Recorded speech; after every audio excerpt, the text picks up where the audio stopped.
नमस्कार। आज हम जानेंगे श्लोक 30 का अर्थ।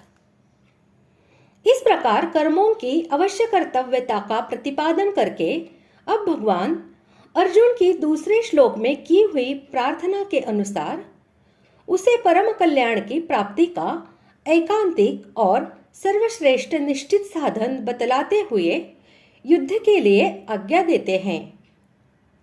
श्लोक 30।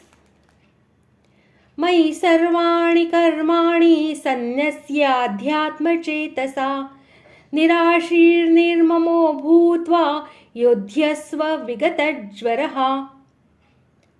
श्लोक का अर्थ, मुझ अंतर्यामी परमात्मा में लगे हुए चित्त द्वारा संपूर्ण कर्मों को मुझ में अर्पण करके आशा रहित, ममता रहित और संताप रहित होकर युद्ध कर।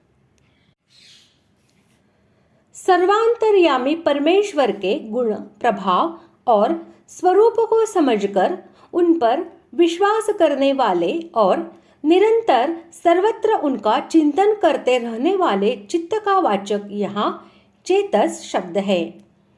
इस प्रकार के चित्त से जो भगवान को सर्वशक्तिमान, सर्वाधार, सर्वव्यापी, सर्वज्ञ, सर्वेश्वर तथा परम प्राप्य, परम गति, परम हितैषी, परम प्रिय, परम सुहृद और परम दयालु समझकर अपने अंतःकरण और इंद्रियों सहित शरीर को उनके द्वारा किए जाने वाले कर्मों को और जगत के समस्त पदार्थों को भगवान के जानकर उन सब में ममता और आसक्ति का सर्वथा त्याग कर देना तथा मुझ में कुछ भी करने की शक्ति नहीं है, भगवान ही सब प्रकार की शक्ति प्रदान करके मेरे द्वारा अपने इच्छानुसार यथा योग्य समस्त कर्म करवा रहे हैं।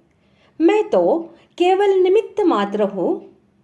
इस प्रकार अपने को सर्वथा भगवान के अधीन समझकर भगवान के आज्ञानुसार उन्हीं के लिए, उन्हीं की प्रेरणा से जैसे वे करावे वैसे ही समस्त कर्मों को कठपुतली की भांति करते रहना। उन कर्मों से या उनके फल से किसी प्रकार का भी अपना मानसिक संबंध न रखकर सब कुछ भगवान का समझना, यही अध्यात्म चित्त से समस्त कर्मों को भगवान में समर्पण कर देना है। भगवान में अध्यात्म चित्त से समस्त कर्म समर्पण कर देने पर आशा, ममता और संताप नहीं रहते। इसी भाव को स्पष्ट करने के लिए यहाँ भगवान ने अर्जुन को आशा, ममता और संताप से रहित होकर युद्ध करने के लिए कहा है। अभिप्राय यह है कि तुम समस्त कर्मों का भार मुझ पर छोड़कर सब प्रकार से आशा, ममता, राग, द्वेष और हर्ष, शोक आदि विकारों से रहित हो जाओ और ऐसे होकर मेरी आज्ञा के अनुसार युद्ध करो। इसलिए यह समझना चाहिए कि कर्म करते समय या उनका फल भोगते समय जब तक साधक के उन कर्मों में या भोगों में ममता, आसक्ति या कामना है अथवा उसके अंतःकरण में राग, द्वेष, हर्ष, शोक आदि विकार होते हैं, तब तक उसके समस्त कर्म भगवान के समर्पित नहीं हुए हैं। संपूर्ण कर्मों और पदार्थों को भगवत अर्पण करके बाद भी कामना, ममता और संताप का कुछ अंश शेष रह सकता है। उदाहरणार्थ, हमने किसी को पुस्तक दी, उसे वह पुस्तक पढ़ते हुए देखकर हमारे मन में ऐसा भाव आ जाता है कि वह मेरी पुस्तक पढ़ रहा है। यही आंशिक ममता है, जो पुस्तक अर्पण करने के बाद भी शेष है।